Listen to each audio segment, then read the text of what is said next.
តមកដល់ពីវិធី3យ៉ាងដែលធ្វើអ្នកនេះអាចទទួលបាននីតិអេនៃការប្រឡងបោះដប់នៅក្នុងឆ្នាំ2025នេះទាំង3នេះគឺខ្ញុំអនុវត្តផ្ទាល់ខ្លួនឯងវាពិតជាទទួលបានលទ្ធផលមែនអ្នកនេះប៉ុន្តែសំខាន់អ្នកគេទៅចេះជឿជាក់លើខ្លួនឯងលើកទឹកចិត្តខ្លួនឯងមួយទៀតគឺថាតែខិតខំនៅក្នុងការសិក្សារៀនសូត្រមិនមែនខ្ញុំប្រាប់ហើយអ្នកគេធ្វើបានគឺទទួលបាននីតិល្អសំខាន់ទៅលើការសិក្សារបស់អ្នកទាំងអស់គ្នាដូចគ្នាដែរគឺត្រូវតែចេះព្យាយាមអត់ធ្មត់នៅក្នុងការសិក្សារៀនសូត្រហើយលទ្ធផលក៏វាមកទទួលបានភ្លាមៗដែរគឺវាត្រូវការពេលបន្តិចដែរទាំងអស់គ្នាកុំភ្លេចចុច report like ក៏ដូចជា mention មក page ឲ្យបានឃើញឲ្យបានកាន់តែច្រើនកាន់តែល្អដោយសារតែវីដេអូនេះគឺពិតជាមានសារៈសំខាន់ខ្លាំងមែនតើសាលា Team KA មានវីដេអូបង្រៀន free ជាច្រើននិងមានសៀវភៅជាច្រើនប្រភេទសម្រាប់បងប្អូនដែលគាត់ចង់ស្វែងសិក្សាបន្ថែមដូចខ្ញុំដាក់នៅលើវីដេអូនឹងអញ្ចឹងហើយបើចង់ដឹងព័ត៌មានបន្ថែមគឺអាចឆាតទៅ Facebook page សាលា Team KA បាននិងពិសេសសម្រាប់បងប្អូនដែលគាត់មានឈុតសៀវភៅពី Mat Team KA គឺមានឱកាសចូលរៀនគ្រប់ free ដែលបង្រៀនដោយលោកគ្រូផ្ទាល់ឱកាសនេះគឺកម្ររកបានមែនតើអញ្ចឹងរួចរាន់ឡើងអ្នកទាំងអស់គ្នាទី1អ្នកគេថាតែចេះមានផែនការច្បាស់លាស់ព្យាយាមនៅក្នុងការមើលមេរៀនជារៀងរាល់ថ្ងៃធ្វើលំហាត់អនុវត្តលំហាត់ឲ្យទាំងអស់ហ្នឹងជាប្រចាំតែម្ដងហើយមួយទៀតគឺត្រូវតែចេះបង្កើតកម្មវិធីក្នុងការស្វែងសិក្សារៀនសូត្រ3ខែមុនបាក់ដូអ្វីដែលគេត្រូវធ្វើគឺបង្កើតកម្មវិធីមួយមកមានផែនការឲ្យកាន់តែច្បាស់លាស់ទៅធ្វើអ្នកទាំងគ្នា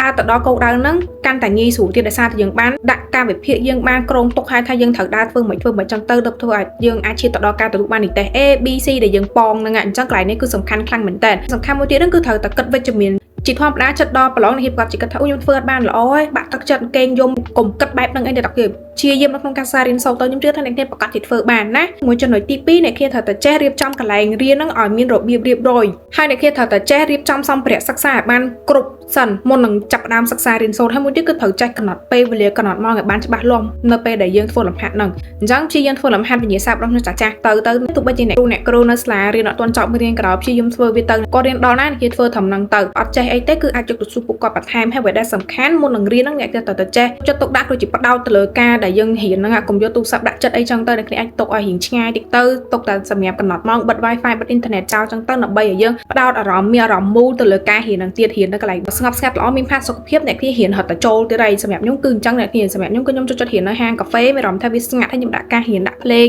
អមតិចចឹងទៅហើយរៀនណាយកចិត្តទុកដាក់នៅក្នុងការរៀនខ្លាំងមែនតើហ្មងហើយពីច្រើនគឺខ្ញុំរៀនតែម្នាក់ឯងទេប៉ុន្តែបើសិនជាអ្នកគ្នារៀនខ្សោយត្រូវការរៀនជាក្រុមគឺអាចរៀនបាននឹងគ្នាដែរប៉ុន្តែរៀនពី3នាក់ឯងចឹងណាកុំរៀនច្រើនគ្នាពេកអាចថាពិបាកគ្រូជារំខានទៅដល់ការសិក្សាអ្នកទាំងអស់គ្នាវិញទេចំណុចទី3គេត្រូវចេះព្យាយាមអនុវត្តលំហាត់ហើយមួយទៀតត្រូវរំលឹកមេរៀនជារៀងរាល់ថ្ងៃសម្រាប់អូនដែលគាត់សង្គមគូគាត់ព្យាយាមមើលមេរៀនទៅឬក៏ធ្វើលំហាត់អីជាដើមចឹងទៅសម្រាប់អូនថ្នាក់វិទ្យាសាស្ត្រណាចឹងត្រូវតែចេះយកចិត្តទុកដាក់ក្នុងការសិក្សារៀនសូត្រធ្វើលំហាត់ជារៀងរាល់ថ្ងៃជាធម្មតាការមើលមេរៀនឬក៏ការធ្វើលំហាត់ទាំងអស់ហ្នឹងគឺត្រូវតែទាមទារឲ្យគេមើលជារៀងរាល់ថ្ងៃធ្វើជាប្រចាំខ្ជិលបានប៉ុន្តែកុំខ្ជិលយូរពេកចឹងណាจะអាចថាអ្នកទាំងអស់គ្នា burn out ឬក៏អត់មានអារម្មណ៍ធ្វើអីមែនប៉ុន្តែគេត្រូវតែបង្ខំខ្លួនឯងនៅក្នុងការសិក្សារៀនសូត្រអាហ្នឹងជាធម្មតាហេតុអីដោយសារវាចិត្តដល់ថ្ងៃប្រឡងខ្ញុំជឿថាអូនខ្លះគាត់ប្រកាសជាបាក់ទឹកចិត្តឬក៏អត់មានអារម្មណ៍នៅក្នុងការសិក្សារៀនសូត្រទេគឺជាឆ្នាំចុងក្រោយឯងគេត្រូវចេះលើកទឹកចិត្តខ្លួនឯងឲ្យដើរទៅដល់គោលដៅមួយហ្នឹងអញ្ចឹងព្យាយាមនៅក្នុងការធ្វើលំហាត់គឺរំលឹកមេរៀនជារាល់ថ្ងៃទៅបើអត់ទេអ្នកគេប្រកាសជាភ្លេចមេរៀនហ្នឹងហើយភ្លេចក្នុងការធ្វើលំហាត់រូបមន្តអីទាំងអស់ហ្នឹងទៀតរបៀបធ្វើអីហ្នឹងគឺអត់ចេះយកហ្មងណាសម្រាប់ខ្ញុំផ្ទាល់គឺនៅពេលដែលខ្ញុំអត់បានធ្វើតាមម៉ាក់តើខ្ញុំគឺខ្ញុំចង់ភ្លេចអស់ហ្មងអញ្ចឹងព្យាយាមធ្វើលំហាត់ជារៀងរាល់ថ្ងៃទៅស្រាវជ្រាវលំហាត់ឲ្យបានកាន់តែច្រើនកាន់តែល្អអញ្ចឹងណាអាចធ្វើវិញ្ញាសាបាក់ដប់ឆ្នាំចាស់បានដូចគ្នាដែរ